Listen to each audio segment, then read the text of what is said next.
Hi guys, welcome back to my channel. जैसे कि आपको वीडियो के टाइटल से पता है कि आज मैं आपके साथ शेयर करने वाली हूँ मेरे product empties. I think it's been more than 6 or 7 months since I have done this video on my channel and I have lot of empties to show you। और इन एम्प्टीज़ में मोस्टली स्किन केयर और hair care है और थोड़ा बहुत makeup भी है। तो जैसे जैसे मैं आपको प्रोडक्ट दिखाऊंगी, मैं साथ ही उसका एक मिनी रिव्यू भी शेयर करूंगी ताकि आपको आइडिया लग जाए कि उसमें से कुछ भी आपको परचेज करना चाहिए या नहीं। और इन सभी प्रोडक्ट्स के buying links as always description box में होंगे। So in case you want to purchase any of them, do check out the description box. So let's begin with the video. But आगे बढ़ने से पहले अगर आपने मेरे चैनल को सब्सक्राइब नहीं किया है, then do consider subscribing and hit the bell notification next to it so that you get notified whenever I upload a video. So that's all about the intro. Now let's begin with the video. तो मैंने इस bag में सारे products रखे हैं and as you can see इस bag की काफ़ी बुरी हालत हो चुकी है। मैं काफ़ी टाइम से कलेक्ट कर रही हूँ और जो भी चीज़ें एम्प्टी होती थी मैं इसी में डंप करती जाती थी और फाइनली काफ़ी महीनों के बाद मैंने आज इस पैकेट को निकाला है। तो पहले देख लेते हैं कि मेकअप में कौन कौन से प्रोडक्ट्स हैं। ऑल्दो मेरे पास ज़्यादा मेकअप के प्रोडक्ट्स नहीं है एम्प्टी में, बट जो भी हैं 2-4 वो पहले मैं आपको दिखा देती हूँ and then we'll move on to the skin care and hair care.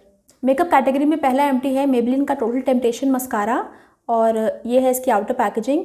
इसमें 2 वेरिएंट्स आते हैं, एक ये पीच वाला है और आई थिंक एक मिंट ग्रीन कलर का आता है, वो वाटरप्रूफ होता है और ये वॉशेबल वर्जन है। और इसको मैं पूरा फिनिश कर चुकी हूँ और थोड़ा बहुत बचा भी होगा तो वो ड्राई हो चुका है क्योंकि मस्काराज बहुत टाइम तक नहीं चलते हैं and they tend to dry up very easily. और इसे मैंने बहुत टाइम यूज़ किया है और ये मेरा one of the favourite mascara रहा है। I think from the very beginning, जब से मैंने इसको यूज़ करना स्टार्ट किया था तब से ये मेरा one of the favourite mascara है। मैंने अपने टॉप 5 मस्काराज में भी इसको शेयर किया था। Maybelline makes some amazing mascaras, तो मेबेलिन का कोई भी आप मस्कारा ले लीजिए, बहुत ही अच्छी परफॉर्मेंस होती है उसकी एंड स्पेशली क्योंकि ये वॉशेबल है तो इसको रिमूव करना भी बहुत ईजी होता है, इसलिए मुझे ये मस्कारा बहुत पसंद था। इसमें लेंथनिंग भी बहुत अच्छी आती है, वॉल्यूम भी काफ़ी अच्छा आता है। So it is definitely worth repurchasing. But मैं इसको रीपर्चेज इसलिए नहीं करूँगी क्योंकि मेरे पास और भी मस्काराज हैं जिन्हें मुझे फिनिश करना है पहले, otherwise they will dry up. इसलिए मैं कोई भी मस्कारा तब तक रीपर्चेज नहीं करती हूँ जब तक मेरे पास दूसरे मस्काराज होते हैं। So I am not going to repurchase, but if you want to purchase a good quality mascara within 500 rupees then definitely you can go for this. So that's the first product. Next empty product is again from Maybelline. ये है Maybelline का instant age rewind concealer. This is in the shade caramel और ये product लगभग मेरे हर empty में होता है क्योंकि ये कंसीलर मुझे बहुत ज़्यादा पसंद है और स्पेशली ये शेड जो है caramel, although it is dark for my skin, but मैं इसको एज अ करेक्टर यूज़ करती हूँ अपने हाइपर पिगमेंटेशन के लिए, mostly around my mouth and under my eyes. और अगर आपकी स्किन टोन मुझसे 1 या 2 शेड डार्क है then this will be a perfect concealer for you and if you are contemplating whether you should purchase it or not, I would say you can definitely go for this product. ये बहुत ही light weight है, बहुत ही easily blend होता है skin पे और skin को dry भी नहीं करता है। So in short it's a very good concealer और मेरे पास इसका ऑलरेडी एक बैकअप है, मैं इसको फिनिश नहीं होने देती हूँ। जब भी एक बॉटल फिनिश होने वाला होता है I always repurchase. That's the next product. Moving on, next है नायका की ये लिपस्टिक। This is the mini lipstick. I think this is the matte to last range if I am not wrong. ये उसका मिनी है and this is in the shade Madras Kaapi और इसको मैंने बहुत ज़्यादा यूज़ किया है। This is like an everyday nude shade for me और अब इसमें कुछ भी नहीं बचा है। अगर मैं बहुत ज़्यादा रब भी करूँ इसको then also you can see कुछ नहीं है इसमें। It is completely finished. It's like a warm tone brownie nude shade. तो अगर आप मेरे स्किन टोन के हैं या मुझसे थोड़ा बहुत लाइट या थोड़ा बहुत डार्क भी हैं तो भी ये एक परफेक्ट न्यूड शेड रहेगा आपके लिए। This is not like a typical drying liquid lipstick, ये काफ़ी कंफर्टेबल है लिप्स पे। So this is definitely worth repurchasing, but I am not going to repurchase this क्योंकि इससे मिलते जुलते शेड्स मेरे पास और भी हैं because I have a lot of lipsticks, इसलिए मैं मोस्टली लिपस्टिक्स को रीपर्चेज नहीं करती हूँ। So I am not going to repurchase, but if you want to purchase this you can definitely go for this. Now let's talk about some skin care and body care. Body care में पहला product है Mamaearth का Ubtan yogurt and this is the bottle. ये मैंने last year summers में use किया था and as you can see this is completely empty. बिल्कुल नए की तरह लग रहा है क्योंकि मैंने इसको पूरी तरह से यूज़ कर लिया था and this is a very good product specially for normal and oily skin people. अगर आपकी ड्राई स्किन भी है then also you can use it, but only during the summer time, जब काफ़ी गर्मी होती है and you don't want to apply a very heavy body lotion, तब आप इसे यूज़ कर सकते हैं। बट विंटर्स टाइम में it won't be very effective, so dry skin people can use it but only during the summer time and this is really a very good product to go for. मैं purchase नहीं कर रही हूँ क्योंकि again मेरे पास बहुत सारे body lotions हैं और मॉइस्चराइजर्स हैं, सो I'm not going to repurchase this, but I would highly recommend it to those who have oily or normal skin. Another body care product is the Nykaa Wanderlust Mediterranean Sea Salt Shower Gel and this is how it looks. It's completely empty. I think मैंने इसको अपने favourites में दिखाया था 2021 के favourites में. इसकी fragrance इतनी ज़्यादा फ्रेश और रिफ्रेशिंग है that I am sure you are definitely going to love it. और अगर आपकी ड्राई स्किन है then also you are going to like it, क्योंकि ये स्किन को बिल्कुल भी ड्राई नहीं करता है and it does not strip the moisture out of your skin. Although I am not going to repurchase this, क्योंकि अभी मैं दूसरा बॉडी वॉश यूज़ कर रही हूँ. जब वो फिनिश हो जाएगा then I might think of repurchasing this. So that's that. I have one more shower gel to show you. This is the Fiamma shower gel and this is in the variant lemongrass and jojoba. Now I didn't quite like this product. I found that it's a little drying. Although ये बहुत ज़्यादा drawing तो नहीं है skin पे like a soap, but as compare to the Nykaa one ये थोड़ा सा ड्राइंग था, तो ये मुझे उतना अच्छा नहीं लगा and I will not recommend it. And I don't have a lot of things to say about it, but it's just that मुझे नायका वाला ज़्यादा पसंद आया और ये उतना पसंद नहीं आया. तो अगर मुझे रीपर्चेस करना भी हुआ तो मैं नायका वाला करूँगी, but not this one. Moving on, next product है फेस शॉप का herb day foaming cleanser and this is in the variant peach. और इसकी हालत देख के आपको समझ में आ जाएगा कि इसको कितना ज़्यादा यूज़ किया गया है. मैंने इसको बिल्कुल निचोड़ के यूज़ किया है और ये बिल्कुल फिनिश हो चुका है, इसमें कुछ भी नहीं है. And it's quite a big tube. ये है 170 ml का और इसे भी फिनिश करने में मुझे बहुत टाइम लग गया, क्योंकि इसे सिर्फ मैं ही यूज़ करती हूँ. तो मैं इसे काफ़ी टाइम से यूज़ कर रही हूँ. मैं मोस्टली इसको समर टाइम में यूज़ करती हूँ. विंटर्स में मैं इसको ज़्यादा यूज़ नहीं करती हूँ, क्योंकि ये बहुत ही स्लाइटली ड्राइंग हो जाता है स्किन पे and that's because I have dry skin. तो अगर आपकी ऑयली स्किन है then you can use it all round the year. आप समर्स में, विंटर्स में, मानसून में यूज़ कर सकते हैं. But if you have dry skin or you have extremely dry skin तो आप इसको विंटर्स में अवॉइड करिए. It cleanses your face very well, but at the same time it strips off some of the oil from your face. तो थोड़ा dryness होने लगती है फेस पे. बट ये समर्स के लिए बहुत ही अच्छा फेस वॉश है and it's not very expensive also. I think 300 या 400 के अंदर ही आता है ये और बहुत ही बड़ा ट्यूब है. It will last you a very long time. So that's the next product. Now moving on to सब मॉइस्चराइजर्स. ये है पॉन्ड्स का super light gel and I think मेरे हर एम्प्टीज़ में एक ज़रूर होता है, क्योंकि इसको मैं ख़त्म नहीं होने देती हूँ. जैसे ही ख़त्म होने वाला होता है I always get a backup. और अभी भी मेरे पास इसका एक बैकअप मेरी वारंटी पे रखा हुआ है. अभी कोई भी स्किन टाइप हो, ये ऐसा मॉइस्चराइजर है. I think this is kind of a universal moisturiser affordable category में. You will definitely like this. अगर आपकी ऑयली स्किन है तो भी आपको ये पसंद आएगा, क्योंकि ये हाइड्रेट करता है स्किन को और स्किन को ऑयली नहीं करता है. अगर आपकी नॉर्मल स्किन है then also you are going to like this. And if you have dry skin then summer time में आपको ये बहुत पसंद आएगा, because it gives a boost of hydration without making your skin oily. So this is definitely worth purchasing and worth repurchasing, and I always repurchase it. Next moisturizer है Laneige का water sleeping mask and this is how it looks. ये एक mini size है. ये Pond's super light jail से ज़्यादा hydrating और moisturising है.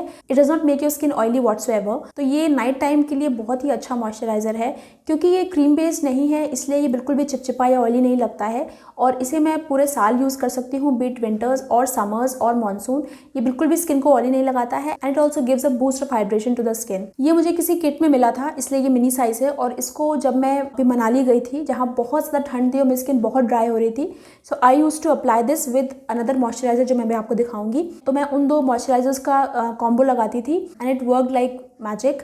और नाइट टाइम में मैं सिर्फ इसको लगाती थी सोने से पहले और मेरी स्किन बहुत हाइड्रेटेड रहती थी और बिल्कुल भी ड्राइनेस नहीं होती थी स्किन पे. That's the next product. Next moisturiser है फेस शॉप का chia seed no shine hydrating cream.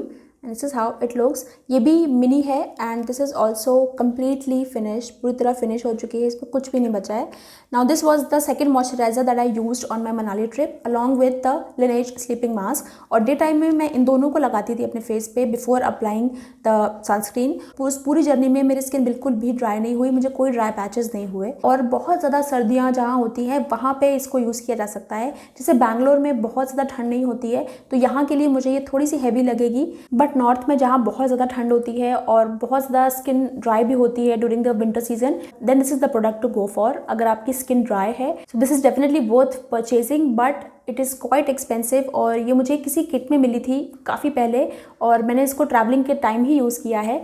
और इसको अलग से परचेज़ करना इट्स लाइक एन इन्वेस्टमेंट. तो अभी तो मैं इसे परचेज़ नहीं करूँगी because I have other moisturisers that I am using these days and I am quite liking those. और वो भी थोड़े से एक्सपेंसिव हैं बट इतने ज़्यादा नहीं. So I am not going to repurchase this right now, but definitely in future अगर मुझे किसी ऐसी बहुत ठंडी जगह जाना हुआ I might buy the mini size of this chia seed cream. So that's that. Next product है bio oil and this is the small bottle, और आई थिंक इसकी मैं 2 बॉटल्स फिनिश कर चुकी हूँ। And I quite like this oil. मैं mostly इसको winters time में अपनी बॉडी पे लगाना पसंद करती हूँ, क्योंकि उस टाइम पे मेरी स्किन बहुत ज़्यादा ड्राई नहीं होती है, but at the same time I need some hydration. And अगर कभी मैं बॉडी लोशन नहीं लगा रही हूँ and I want some kind of oil जो कि मेरी स्किन को थोड़ा ज़्यादा हाइड्रेशन दे, तब मुझे बायो ऑयल लगाना पसंद है। ये स्किन में बहुत जल्दी एब्जॉर्ब हो जाता है और स्किन में बिल्कुल भी लगता नहीं है कि आपने कोई ऑयल लगाया है।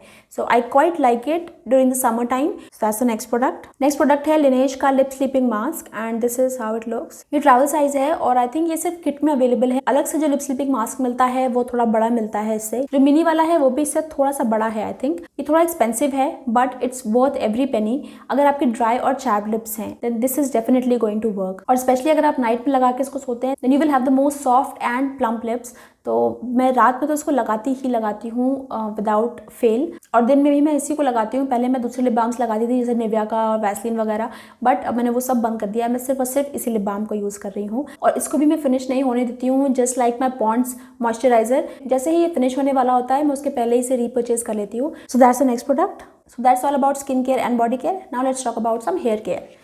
सबसे पहले मेरे पास 4 तरह के शैम्पूज हैं आपको दिखाने के लिए। पहला है बायोटिक का bio soya protein fresh nourishing shampoo. तो इसको मैंने लास्ट ईयर डिस्कवर किया था और मुझे डैंड्रफ की प्रॉब्लम हो रही थी and my scalp was quite dry, तो इसलिए मैंने इसे परचेज़ किया था because this is for dry and damaged hairs. और इसकी मैंने आई थिंक 2 या 3 बॉटल्स यूज़ की हैं, बट 3rd बॉटल यूज़ करने के बाद मुझे लगा कि जैसे मेरे बालों को इसकी आदत हो गई है, मेरा स्कैल्प वापस से थोड़ा ड्राई रहने लगा, मेरा जो डैंड्रफ का इशू था वो नहीं गया। So that's why I stopped using this and I thought switching to anti-dandruff shampoo might help it. इसलिए मैंने हिमालय का ये एंटी डैंड्रफ शैम्पू परचेज़ किया, बट ये मुझे बिल्कुल भी पसंद नहीं आया। टू बी फ्रैंक, मैंने इसका सिर्फ 1 ही बॉटल यूज़ किया था और ये मुझे बिल्कुल पसंद नहीं आया, क्योंकि इससे डैंड्रफ में तो कुछ भी फ़र्क नहीं होता है, बट मेरे हेयर्स और भी ज़्यादा ड्राई हो रहे थे, तो इसलिए मुझे ये पसंद नहीं आया and I will not recommend it to anyone. और मुझे हेयर फॉल भी काफ़ी हो रहा था last year. So I purchase this Mamaearth onion shampoo with onion and plant keratin. This is for hair fall control. ये प्रोडक्ट मुझे बिल्कुल पसंद नहीं आया। इससे मेरा हेयर फॉल कम नहीं हुआ, इनफैक्ट हेयर फॉल बढ़ गया। आई डोंट नो ऐसा क्यों हुआ, क्योंकि इसमें लिखा है this for hair fall control, but मुझे शैम्पू बिल्कुल भी पसंद नहीं आया। इनफैक्ट इससे काफ़ी ज़्यादा अच्छा शैम्पू ये बायोटिक वाला है और इससे मुझे कोई हेयर फॉल का इशू नहीं आ रहा था, बट इससे मेरे बाल बहुत ज़्यादा टूटने लगे। तो मैंने इसको सिर्फ 1 बॉटल यूज़ किया, but I did not repurchase it and I would not recommend this to anyone to purchase. But it is my personal opinion. ये मुझे सूट नहीं किया, हो सकता है मुझे सूट ना किया हो और आप में से बहुतों को सूट करता हो, बट मुझे ये बिल्कुल सूट नहीं किया और मुझे ये पसंद भी नहीं आया। So that's that. ये सारे शैम्पूज ट्राई करने के बाद भी मेरा हेयर फॉल और डैंड्रफ का प्रॉब्लम बिल्कुल वैसा का वैसा था। Then I thought of purchasing a medicated shampoo, तो इसलिए मैंने परचेज किया सेल्सियन daily anti dandruff shampoo and this is for dry scalp. So this is exactly my problem. I have dryness on my scalp और मुझे dandruff का issue भी है, तो इसलिए मैंने इसे परचेज़ किया and I have completely finished it. इसमें एक नेगेटिव पॉइंट जो मुझे लगा वो ये है 2 दिन के बाद ही मेरे जो स्कैल्प होता है वो ऑयली होने लगता है, तो मुझे हर 3rd डे शैम्पू करना पड़ता है, but that is not a very big con I would say. इसको यूज़ करने के बाद जो पॉजिटिव्स हुए वो ये कि मेरा हेयर फॉल कम हो गया है, so that has been a pro. और सेकेंड प्रो ये है 2 या 3 दिन तक तो मुझे डैंड्रफ का कोई प्रॉब्लम नहीं होता है, ड्राई स्कैल्प नहीं लगता है, जिसकी वजह से कोई इचिंग नहीं होती है। तो इसलिए मुझे ये शैम्पू अभी पसंद आ रहा है and I am using it and I have already repurchased it and this is definitely worth purchasing. That's that. Now we are done to the last 2 items. ये दोनों ही हेयर सीरम्स हैं। पहला है लिवॉन का शेक एंड स्प्रे सीरम। पहले ये spray form में नहीं आता था, मैं तब से इसको यूज़ कर रही हूँ and I think the first serum that I ever used was Livon. Livon के बारे में ज़्यादा बात करने की ज़रूरत नहीं है, people know that it's a very good quality serum and specially जो ये स्प्रे वाला है ये काफ़ी ज़्यादा कन्वीनियंट है व्हेन यू आर ट्रैवलिंग। जब मैं मनाली गई थी तो मैं इसी को लेके गई थी। Since it's a plastic bottle तो इसका ब्रेक होने का कोई चांस नहीं है और स्प्रे करना अपने हेयर्स पे बहुत ईजी रहता है and then you can detangle your hairs. This is definitely worth purchasing. But मैं जो दूसरा हेयर सीरम यूज़ कर रही हूँ वो है लॉरियल का एलसीब एक्स्ट्राऑर्डिनरी ऑयल। तो इसको अगर मैं इससे कंपेयर करूँ तो आई वुड से ये मुझे ज़्यादा पसंद आया है because this is more potent as compared to this one. ये बिल्कुल एक ऑयल की तरह है but at the same time it's non sticky non oily. तो इसका जो फॉर्मूला है वो मुझे ज़्यादा पसंद है as compare to the Livon one. That's why I am not going to repurchase this. But as far as this serum is concern मैं ऑलरेडी इसका एक रीपर्चेज कर चुकी हूँ और आई थिंक मैंने आपको इसे नायका हॉल में दिखाया भी था I have already repurchase this and I think वो फिनिश हो जाएगा तब मैं फिर से रीपर्चेज करूँगी. This is such a good serum. I think this is the best serum in the affordable category. So I would highly recommend this product. और अगर आपको ड्राई और फ्रिजी हेयर्स हैं, if you want a serum that tames your frizz, you can try this. That's the last product. So those were all the products that I emptied last year. अगर ऐसा कोई skin care, hair care या body care से related product है जो आप मुझे recommend करना चाहें, and if you want me to try it, then do let me know in the comment section below. With that said, I will see you next time with some other video. Till then, bye bye.